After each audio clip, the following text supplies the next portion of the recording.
Shalom, shalom, peuple de Dieu, bonjour, bonsoir, cela dépend de l'heure à laquelle vous nous suivez. Je vous salue au nom de notre Seigneur et Sauveur Jésus-Christ. Merci de partout où vous nous suivez, merci de nous avoir porté à cœur. Je profite de ces instants pour nous souhaiter un excellent début de semaine. Que Dieu nous bénisse, que Dieu nous fasse grâce. Bien-aimés, nous allons recommander ces instants entre les mains du Seigneur. J'aimerais nous inviter à prier. Prions. Alléluia. Seigneur, merci. Merci pour ta grâce. Merci pour ta bonté. Ce matin, nous voulons t'écouter. Parlez-nous. Seigneur, que nous ne puissions pas seulement se limiter à écouter ta parole, mais le plus important, que nous puissions la mettre en pratique. Car heureux sont ceux qui mettent en pratique ta parole. Seigneur, parlez-nous. Atteins tes objectifs ce matin dans nos vies, Seigneur. Au nom puissant de Jésus-Christ, nous avons ainsi prié et nous disons merci Seigneur Jésus-Christ. Amen. Amen, amen. Que Dieu soit loué, que Dieu soit glorifié. Nous allons prendre nos Bibles dans les livres de Matthieu, le chapitre 3, le verset 7 au verset 8. Matthieu, chapitre 3, du verset 7 au verset 8, je lis la parole de Dieu. Mais voyant venir à son baptême beaucoup de pharisiens et des sadducéens, il leur dit, « Race de vipères, qui vous a appris à fuir la colère à venir? Produisez donc du fruit digne de la repentance. » Parole du Seigneur, que Dieu soit loué, que Dieu soit glorifié. Bien aimé, aujourd'hui, nous allons initier un thème que nous avons intitulé « Métanoïa ». J'aimerais que tu puisses répéter avec moi « Métanoïa ». Bien aimé, métanoïa est un terme en grec qui veut tout simplement dire « repentance ». Alléluia.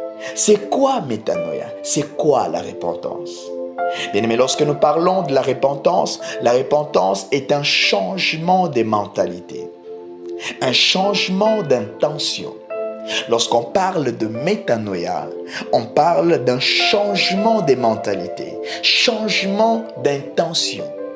Une autre définition, on définit métanoïa qui est la repentance comme étant une tristesse qu'on éprouve de ses péchés et la douleur d'avoir offensé Dieu. Mais j'aimerais donner une définition très équilibrée pour mieux comprendre la repentance, le terme métanoïa. Bien aimé, c'est limité à dire tout simplement que la repentance est la tristesse qu'on éprouve de ses péchés et la douleur d'avoir offensé Dieu. Lorsqu'on se limite seulement à cette définition, on peut dire que cette définition est un peu incomplète. Pourquoi? Parce que la repentance part du fait de reconnaître son mal, d'éprouver cette tristesse, d'éprouver cette tristesse, cette douleur de ses péchés, d'avoir offensé Dieu, d'éprouver vraiment ses regrets d'avoir offensé Dieu. Mais sauf que la repentance ne se limite pas à ça. La repentance va au-delà de cela, va jusqu'à prendre une décision de changer. Donc ça veut dire qu'on ne peut pas parler de la repentance sans pour autant parler d'un changement. Oui, c'est vrai, on reconnaît son mal. Oui, c'est vrai, on ressent cette tristesse d'avoir offensé Dieu. Mais la repentance va jusqu'à prendre une décision de changer. Alléluia.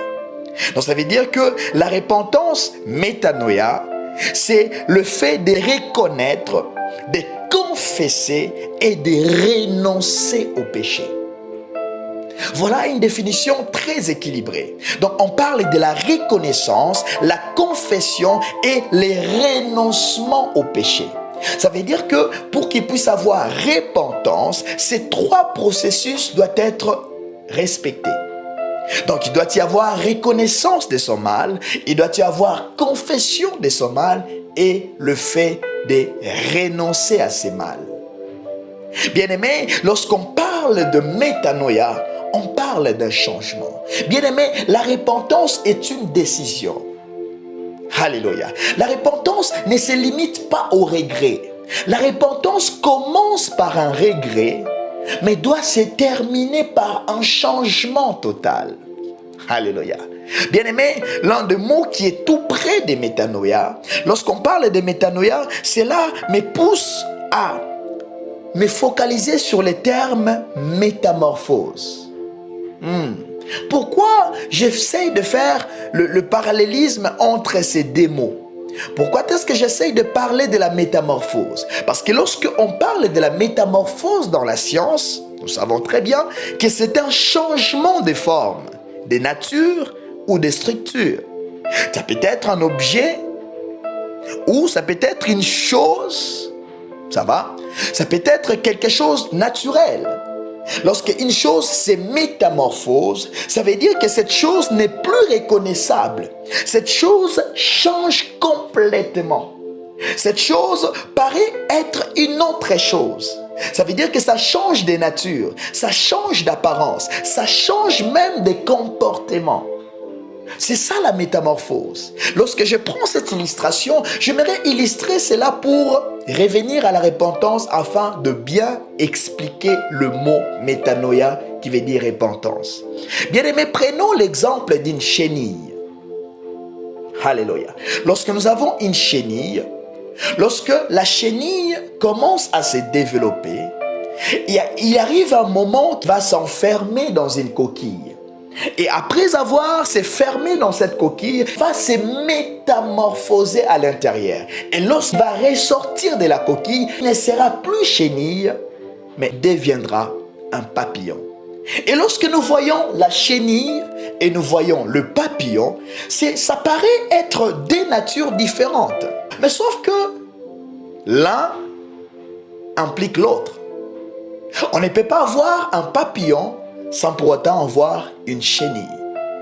Et c'est de cette illustration que j'aimerais expliquer le mot métanoïa, repentance. Ça veut dire que lorsqu'on parle de la repentance, on parle d'un changement. De la même, lorsque nous voyons la chenille, pour que la chenille puisse se transformer, il doit y avoir une métamorphose. La métamorphose doit être faite afin que la chenille puisse devenir papillon. Ça veut dire quoi?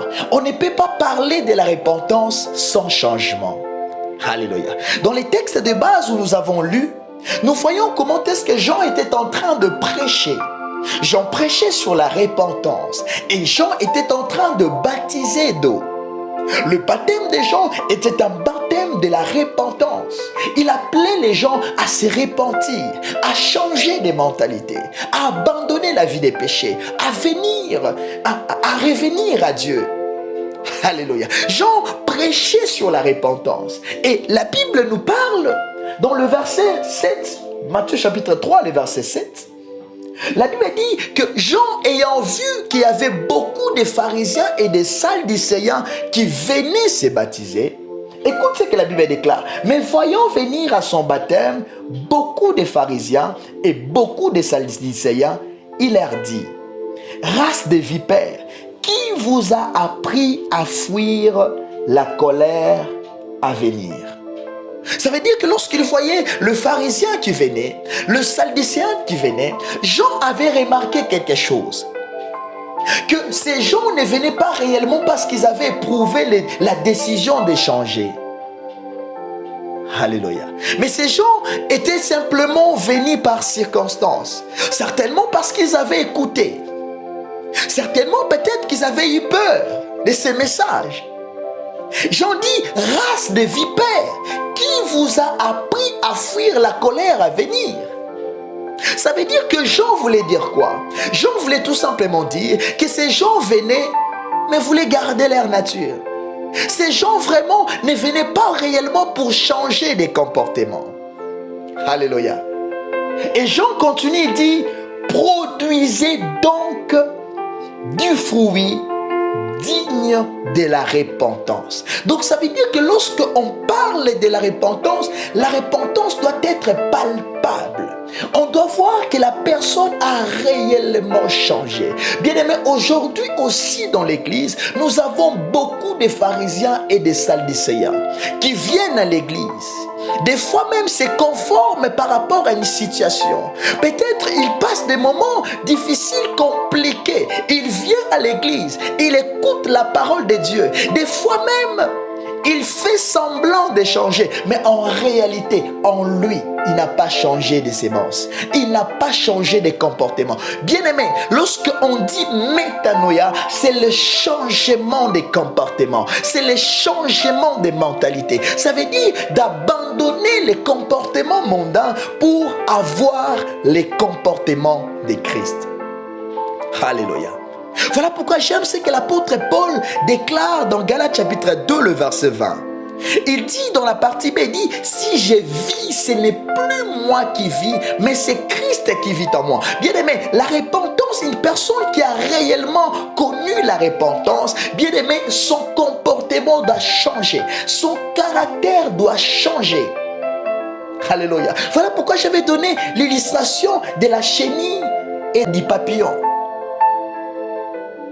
Alléluia. Ça veut dire que même les comportements diffèrent. La chenille ne vole pas, mais le papillon vole. Un comportement totalement changé.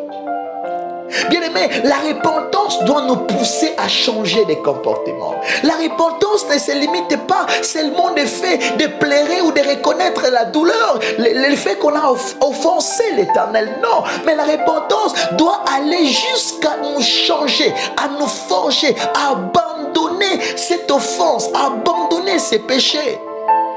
Alléluia. J'en dis race de vipères. Or, une vipère, c'est un serpent. De même que j'avais donné l'illustration de la chenille qui se transforme en papillon. Il y a aussi d'autres personnes qui n'ont pas réellement connu la repentance. Ce sont comme des serpents. Bien aimé, un serpent, nous savons très bien, il arrive un moment, le serpent change de peau. Et lorsque le serpent change de peau, il obtient une peau nouvelle. Mais il reste serpent. Il ne change pas de nom. Mais la chenille, lorsqu'il se métamorphose, la chenille devient papillon. On ne l'appelle plus chenille. Alléluia.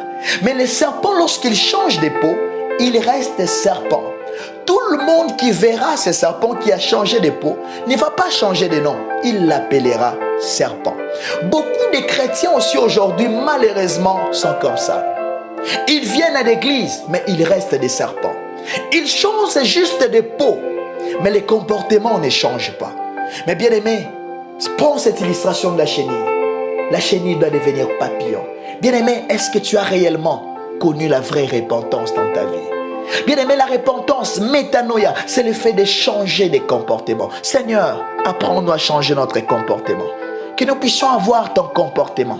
Nous voulons marcher comme tu marches. Nous voulons nous comporter comme tu veux que nous puissions nous comporter. Apprends-nous à marcher selon toi. Au nom de Jésus, nous avons ainsi prié. Amen. Que Dieu nous bénisse.